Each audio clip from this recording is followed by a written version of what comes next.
अध्याय 5वा. श्री गणेशाय नमः. भवकानन वैश्वानरा अज्ञान तमछेदका भास्करा पूर्ण साक्षी परात्परा भक्त खरा सदय तू. अक्कलकोट नगरात एक तपपर्यंत स्वामी राजवास करीत भक्त बहुत जाहले. वार्ता पसरली चहूकडे कोणासी पडता साकडे धाव घेती स्वामीकडे राजे रजवाडे थोर थोर. तेव्हा किती एकन रूपती स्वामी दर्शन घेऊ इच्छिती आणि आपुल्या नगराप्रती आणू म्हणती तयासी.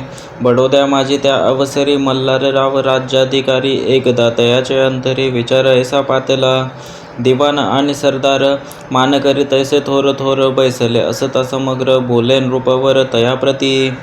कोणी जाऊनी अक्कलकोटासी येथे आणील स्वामीसी तरी आम्ही तयासी इनाम देऊ बहुत. कार्य जाणूनी कठीण बोली कोणी न बोलती वचन कोणा एका लागून गोष्ट मान्य करवेना.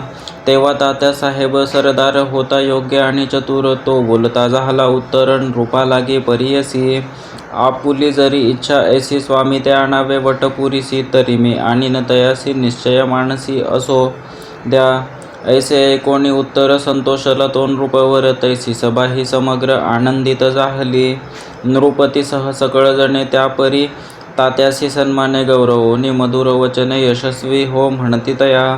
तात्यासाहेब निघाले सत्वर अक्कलकोटी आलेत. नगर पाहुणे संतोषले जे केवळ वैकुंठ. पाहून स्वामींची दिव्य मूर्ती आनंदित झाले चित्ती तेथील जनांची पाहुणी भक्ती धन्य म्हणती तया ते.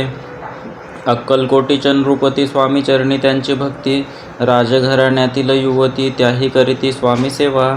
ऐसे पाहुणी तात्यासी विचार पडला मानसी या नगरातून स्वामीसी कैसे नेऊ आपण. प्रयत्नांती परमेश्वर प्रयत्न कार्य होय सत्वर लढवोनी युक्ती थोर कार्य आपण साधावे. करोनी नाना पक्वान्ने करीती ब्राह्मण भोजने दिली बहुसाल दाने याचक धने तृप्त केले.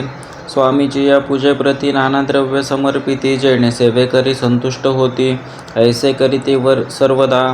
ऐशियाने काही न झाले केले तितुके व्यर्थ गेले तात्या मनी खिन्न झाले विचार पडला तयासी.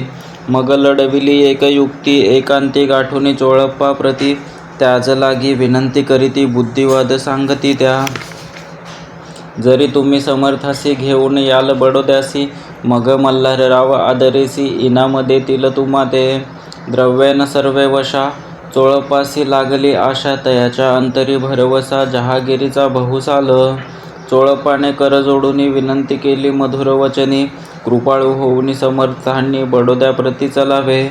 तेने माझे कल्याण मिळेल मला बहुत धन आपुलाही योग्य सन्मान तेथे जाता होईल. ऐसे एकोनिया वचन समर्थांनी हास्य करून उत्तर चोळपा लागून काय दिले सत्वर. राव मल्हार नृपती त्याच्या अंतरी नाही भक्ती मग आम्ही बडोद्याप्रती काय म्हणून चलावे. इति श्री स्वामी चरित्र सारामृत नाना प्राकृत कथा संमत सदा एकोत भाविक भक्त. पंचमो अध्याय गोड हा. श्रीरस्तुं शुभं भवतु. श्री स्वामी समर्थ.